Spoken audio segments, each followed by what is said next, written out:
ایک دفعہ جنگل میں بہت ہی تیز بارش ہوئی۔ بارش اتنی تیز تھی کہ بارش تو رکنے کا نام ہی نہیں لے رہی تھی۔ سب پکشی اور پرندے اپنے اپنے گھروں میں چھپے بیٹھے تھے، کیونکہ ہر سال ساون میں بہت ہی زیادہ بارشیں ہوتی تھی، کیونکہ ساون کے پہلے تو جنگل میں بارش نہیں ہوتی تھی۔ اس بار ساون کی وجہ سے اتنی تیز بارش ہوئی کہ بارش تو اتنی زوروں کی ہوئی کہ ہر جگہ پانی ہی پانی جنگل میں بھر گیا۔ کسی پکشی اور پرندے کا گھر سے نکلنا مشکل ہو چکا تھا، اور سب پرندوں کے گھر سے اناج بھی ختم ہی ہونے والا تھا، کیونکہ کافی دن انہوں نے اپنے گھر میں بیٹھ کر اناج کھا لیا تھا۔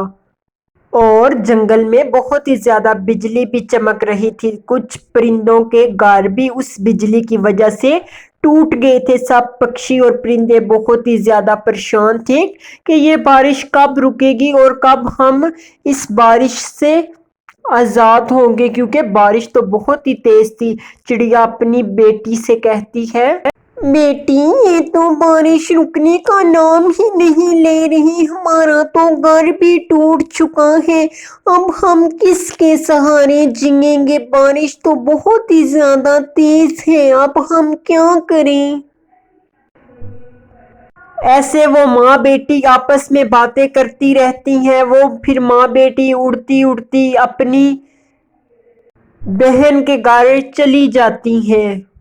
اور اسی جنگل میں ایک کالا کوا اور ایک کوی بھی رہا کرتے تھے۔ وہ کالا کوا اور کوی بہت ہی زیادہ شیطان تھے۔ وہ ہر ٹائم جنگل کے پرندوں کو تنگ کیا کرتے تھے اور ان سے اناج لے کر کھا لیا کرتے تھے۔ وہ دونوں بھی اس دفعہ بہت ہی زیادہ تنگ تھے۔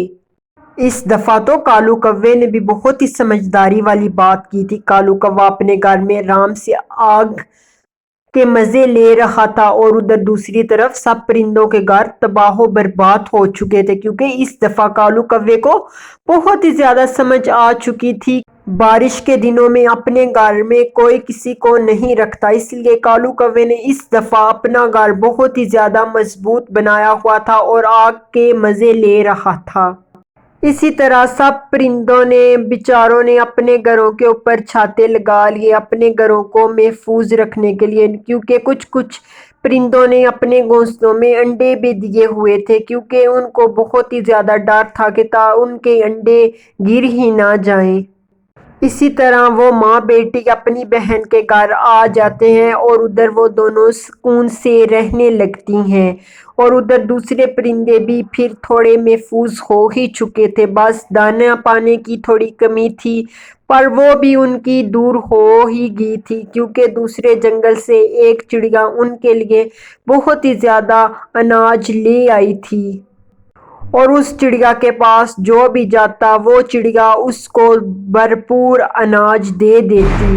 اسی طرح اس چڑیا کے پاس جو بھی آتا اور اس سے پھر اناج لے جاتا۔ وہ چڑیا بہت ہی زیادہ نیک دل کی تھی، کیونکہ اس نے اپنے گھر میں بہت ہی زیادہ اناج جمع بھی کیا تھا، اور وہ دوسرے جنگل سے کافی سارا اناج لے کر بھی آئی تھی ساتھ۔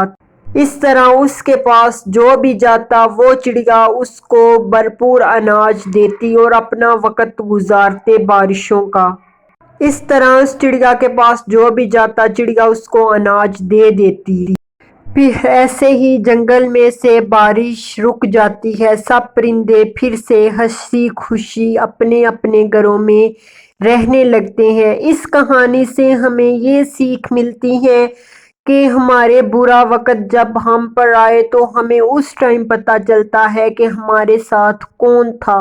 برے وقت میں کالو کوے نے بھی ان کا ساتھ نہیں دیا، کیونکہ کالو کوے کے پاس بہت ہی مضبوط گھر بھی تھا، پر کالو کوے نے ان سب کو اپنے گھر میں جگہ نہیں دی تھی۔ بچوں، اس کہانی سے ہمیں کیا سیکھ ملتی ہے کہ کالو کوے نے ان سب پرندوں کے ساتھ کیا کیا؟ اگر آپ کو یہ ہماری سٹوری پسند آئی ہو تو ہمارے چینل کو سبسکرائب اور لائک اور شیئر کرنا نہ بھولنا۔